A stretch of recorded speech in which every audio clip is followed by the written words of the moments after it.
بسم اللہ الرحمن الرحیم۔ سبسکرائب کیجئے daily life tips YouTube channel کو اور ساتھ میں گھنٹی کو بھی دبا دیں۔ دوستو، آج کی ویڈیو میں سیلاب اور قدرتی آفات سے بچنے کی ایک بہت ہی فضیلت والی دعا لے کر حاضر ہوا ہوں۔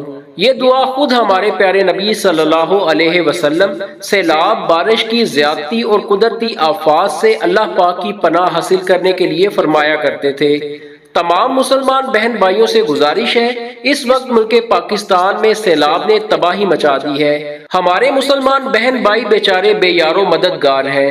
گزارش یہ ہے کہ اپنی مصروفیات میں سے 1 منٹ نکال کر اس دعا کو پڑھ کر اللہ پاک سے دعا کریں، شاید اللہ پاک کسی کے منہ سے نکلی اس دعا کو قبول فرما لیں۔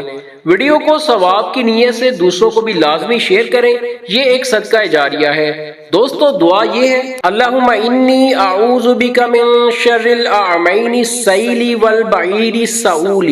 ترجمہ: یا اللہ، میں تیری پناہ میں آتا ہوں 2 اندھی برائیوں یعنی سیلاب اور حملہ آور اونٹ سے۔ دوستو، ویڈیو پسند آئے تو لائک کر دیجئے گا، ایسی ہی ویڈیوز دیکھنے کے لیے ہمارے چینل کو بھی سبسکرائب کر دیجئے گا۔ خدا حافظ۔